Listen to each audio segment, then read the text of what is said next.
Bismillahirrahmanirrahim. Faslun hadza faslun. Wa arkanus sholati, dan adapun rukun-rukun sholat. Kalau syarat itu di luar sholat, kalau rukun itu perkara yang bisa menjadikan sah dan tidaknya sholat yang ada di dalam sholat. Rukunnya sholat itu sama niyata asyarah, ada 18 apanya rukunnya. Jadi rukunnya sholat itu ada 18. Pertama, an-niyat itu adalah niat. Jadi harus niat, karena ini ibadah. Setiap ibadah mesti membutuhkan niat. Dan niatnya sholat ini memang tempatnya di dalam hati.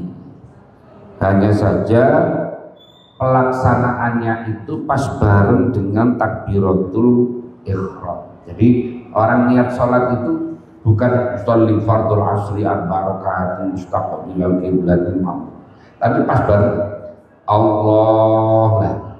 Melafatkannya itu hukumnya sunnah, belum niat. Jadi kita mengucapkan sholli fardul asri itu belum niat.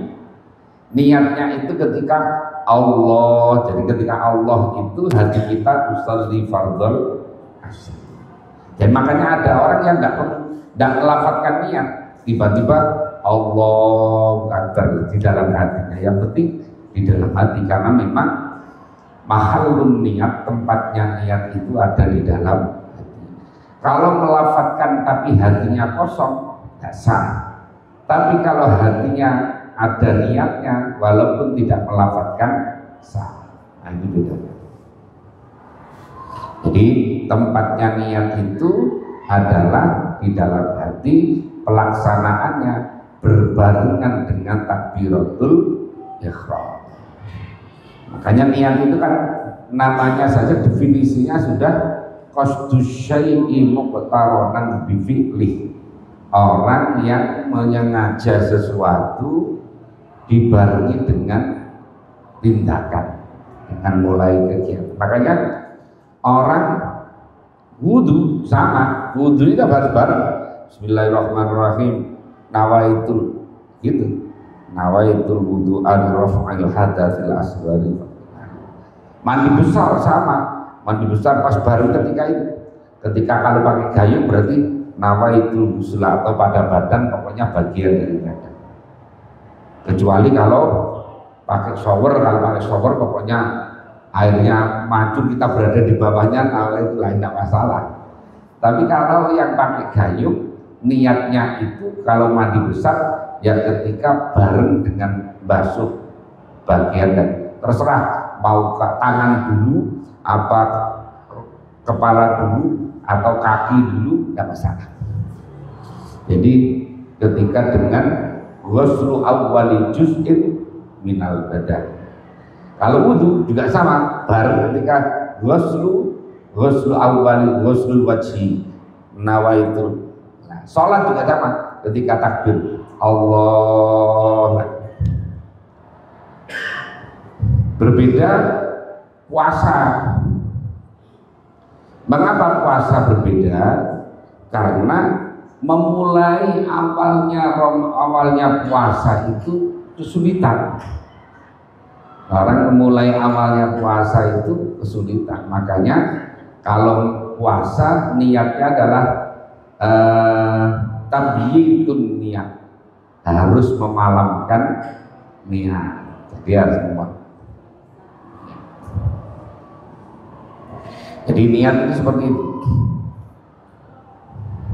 Yang kedua adalah wal qiyamu ma'al qudrati, berdiri beserta mampu. Artinya bagi orang yang mampu berdiri harus berdiri. Makanya kadang-kadang ini kita melihat ada orang sholat pakai kursi, ya. Ada contohnya di kursinya, ada. Oh ya, bisa diambilkan dong. Saya contohkan.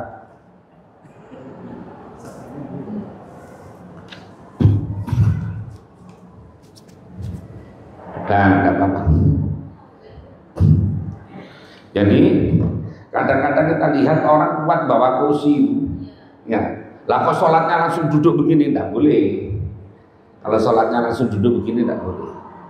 Karena yang wajib itu adalah berdirinya. Jadi kalau orang masih kuat berdiri harus sholatnya begini. Allahu Akbar. Lah nanti umpamanya rukuknya tidak kuat boleh ketika rukuk dia rukuknya ya begini. Sami Allah. Nah gitu.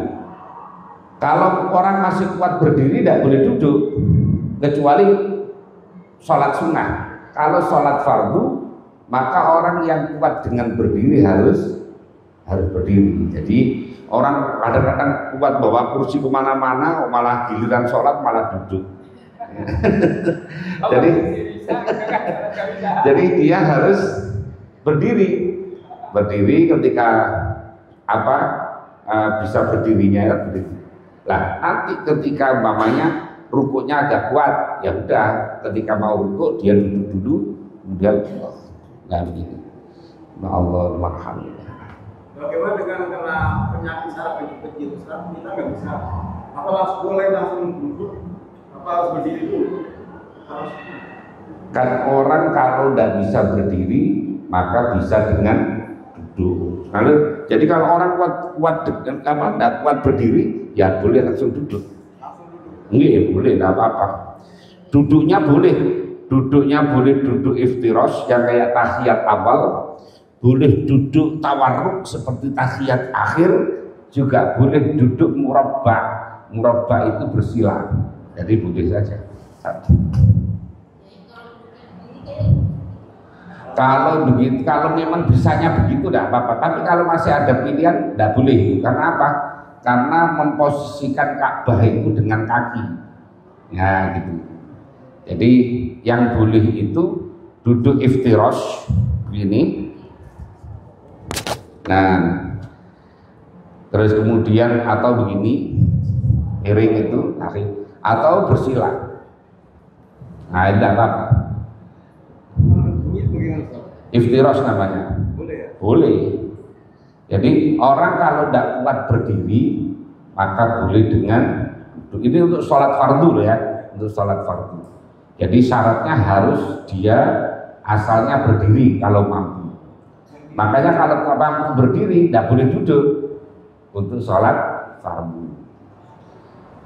Nah kalau sholat sunnah boleh, orang kuat berdiri boleh dengan sholat duduk. Umpamanya panjenengan seharian ngajar capek, kemudian malamnya ketika puasa adalah mau terawihnya kan jumlah rakaatnya banyak, tidak kuat kalau berdiri, dengan duduk saja boleh. Atau sholat tahajud, sholat hajat, sholat apa saja, sholat sunnah, walaupun orang itu kuat dengan berdiri, boleh dengan duduk.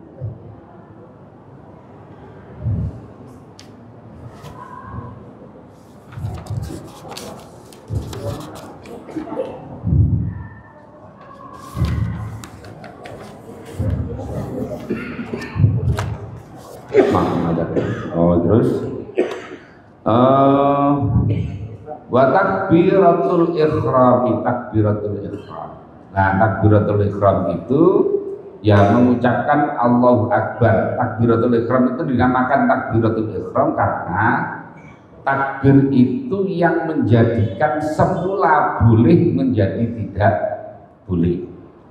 Orang sebelum sholat minum dulu boleh, tapi kalau sudah takbiratul ihram tidak boleh. Orang sebelum sholat ngomong boleh, tapi kalau sudah takbiratul ihram maka tidak. Nah, takbiratul ihram dinamakan takbiratul ihram karena takbir itu yang mengharamkan sesuatu yang semula halal, semula boleh.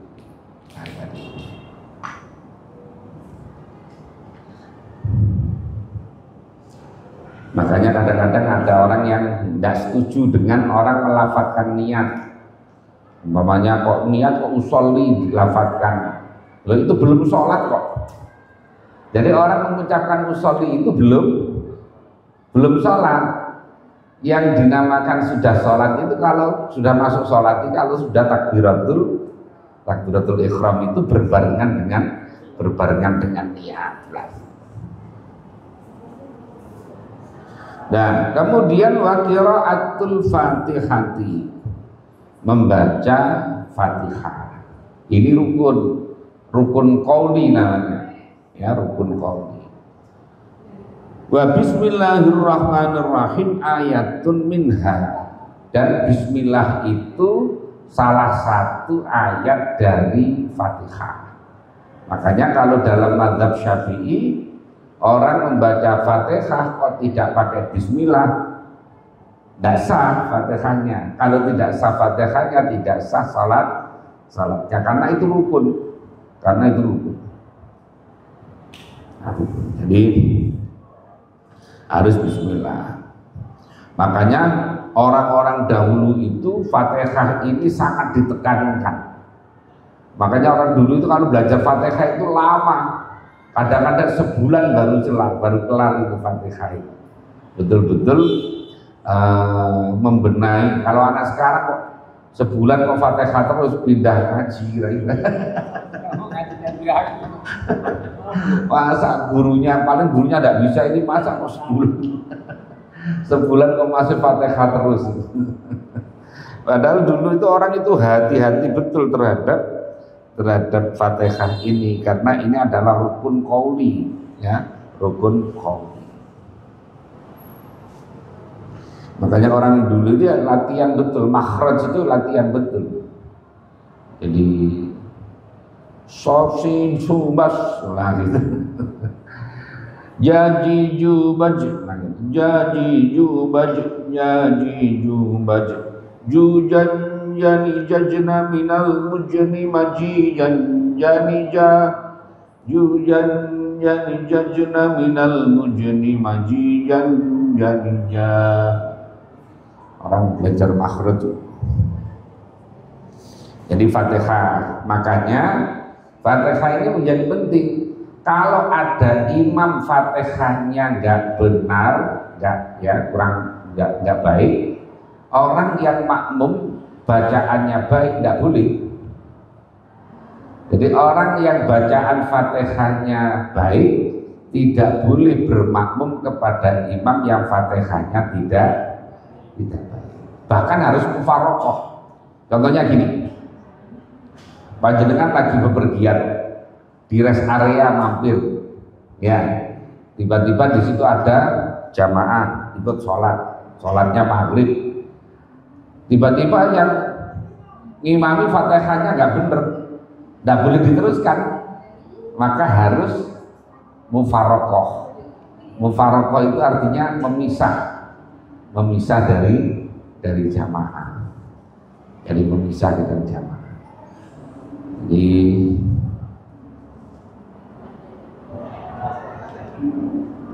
tapi orang yang bacaannya lebih baik boleh bermakmum kepada imam yang bacaannya baik. Jadi ada orang bacaannya baik, tapi makmumnya lebih baik, nggak apa-apa.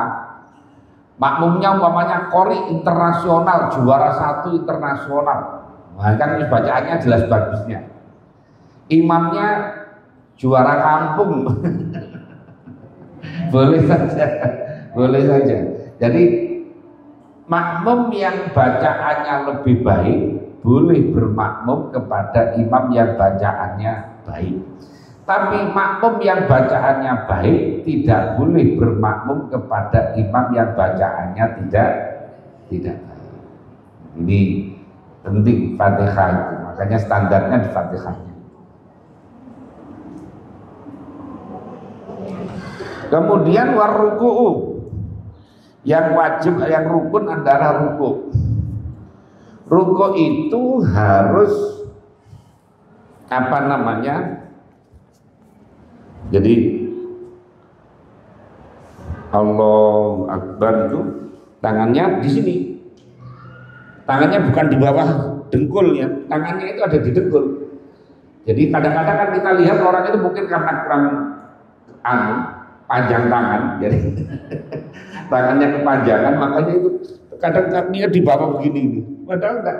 Tangan itu naruhnya di dengkul, kemudian ini lurus. Nah, jadi bukan begini, tapi juga bukan begini. Nah, jadi yang dilihat adalah bawah. Itu ruku. Ya, ruku. Kalau perempuan ini dirapatkan. Kalau laki-laki agak begar. Nah itu. Nah, rukunnya itu rukuknya, bacaannya tidak. Jadi yang rukun itu adalah rukuknya.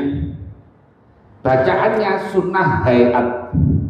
Jadi baca subhana rabbiyal azim wa bihamdi, subhana rabbiyal azim wa bihamdi, itu adalah sunnah hayat. Seandainya tidak baca, sah sholatnya. Makanya kadang-kadang kalau sholat tarawih karena imamnya itu ngejar setoran gitu kan. Nah, kadang-kadang baca satu saja selesai, tidak apa-apa. Nah, yang penting tumak nina. Jadi yang penting itu harus begini, harus sudah diam ini. Tidak apa-apa setelah itu segera main, tidak apa-apa. Pokoknya karena sakit. Yang berikutnya adalah i'tidal. Sama, i'tidal itu sami Allah liman hamidah itu harus diam dulu. Tidak boleh tangannya masih begini, ya, tangannya masih begini kok turun batal sholatnya, karena tidak tumak ninah, karena tidak sukunul jawarih, tidak diamnya anggota badan. Karena banyak orang yang model begitu, kemudian masih tangannya masih bergoyang-goyang langsung sujud umpamanya.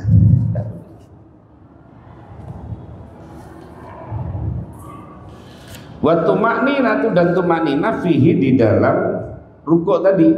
Jadi rukuknya itu minimal seucapan subhanallah. Itu namanya tumakninah bi qadri qauli subhanallah.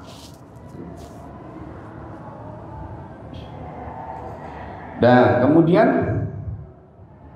wal i'tidal tadi. Jadi kalau mengenai ngangkat tangannya itu hukumnya sunnah hayat saja. Umpamanya ada orang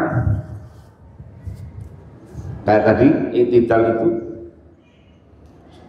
sami Allah liman hamidah, tidak mengucapkan tidak apa-apa karena itu sunnah hayat. Kemudian tangannya boleh begini, boleh begini, boleh begini, terserah, tidak masalah untuk i'tidal. Yang penting harus diam. Yang penting harus diam. Nah, gitu.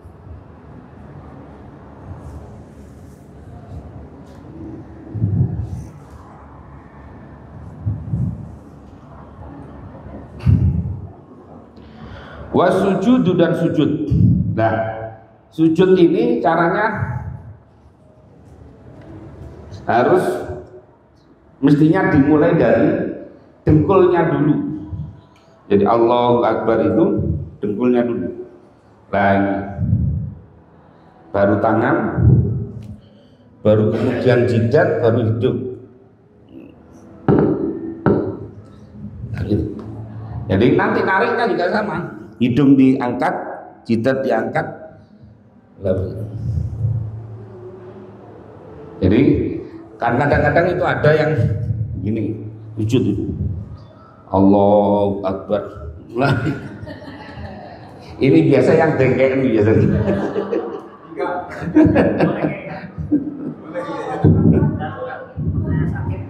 Ya kalau sakit itu apa yang tidak boleh berarti Bu.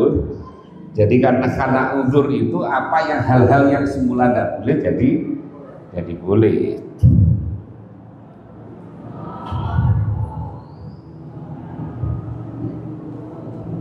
Jadi sujud tadi dan harus tumakninah. Tumakninah harus diam, harus diam tadi. Makanya kalau sholat kok cepet banget kemudian tidak ada tumakninah, kalau dalam Syafi'i ya tidak sah.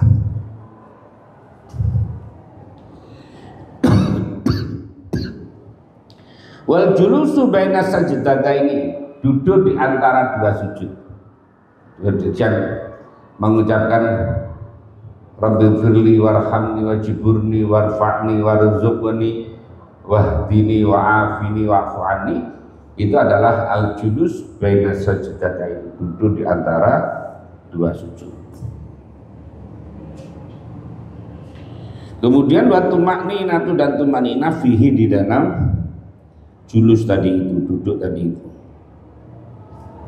Kemudian yang termasuk rukun adalah wal julusul akhir, duduk akhir, yaitu duduk ketika mau tahiyat akhir. Tahiyat akhir. Wa tasyahhudu fihi, dan tasyahud di dalam julus akhir. Kemudian wassalatu ala nabi, dan salat atas salawat, maksudnya salawat kepada nabi ini termasuk rukun.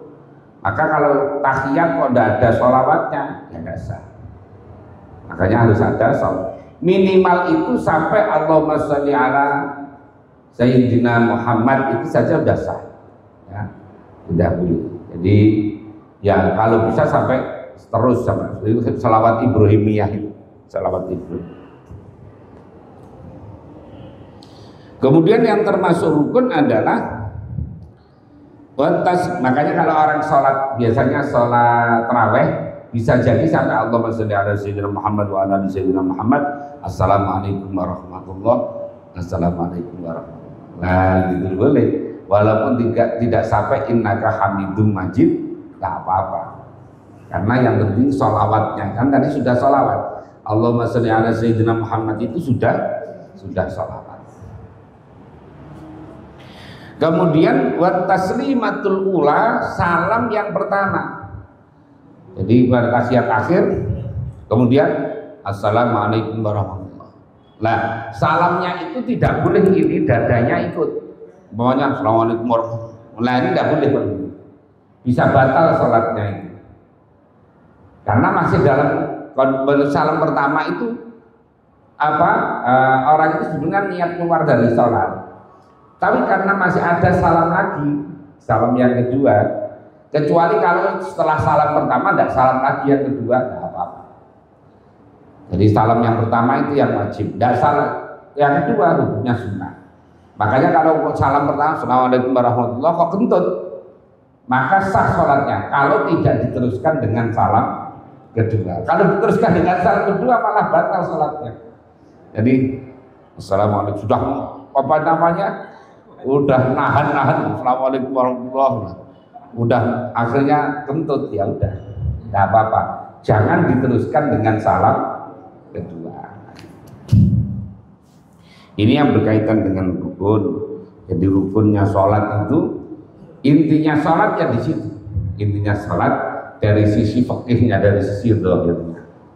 Kalau dari sisi batinnya ya harus tadi mulai dari awal orang itu menata wudhunya, kemudian ketika mulai sholat, orang itu ketika mulai takbir merasakan dirinya kecil banget di hadapan Allah.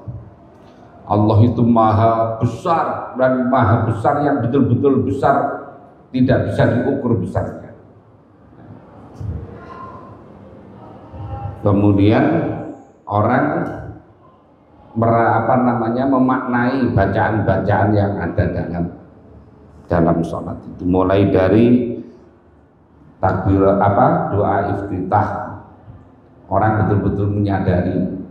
Kemudian ketika ta'awudz, ketika bismillah, ketika fatihah itu orang betul-betul paham, menyadari kalau lagi dialog sama Allah. Nah, gitu. Termasuk ketika rukuk, orang itu sedang mengagungkan Allah, orang ketika i'tidal sedang memuji Allah, orang ketika sujud merasakan kita itu adalah posisi yang paling bawah, tadzallul, merasa rendah diri di hadapan Allah. Orang itu meletakkan kepala di bumi itu kan sudah posisi yang paling rendah, ya kan? Jadi kalau orang membungkuk saja, ya itu sudah menghormati. Tapi kalau sudah kepala ini yang paling berharga kita taruh di bumi, ini adalah posisi yang paling rendah di hadapan Allah. Memang seharusnya begitu. Kalau kepada Allah kita harus rendah diri, tapi kalau kepada manusia kita harus rendah hati.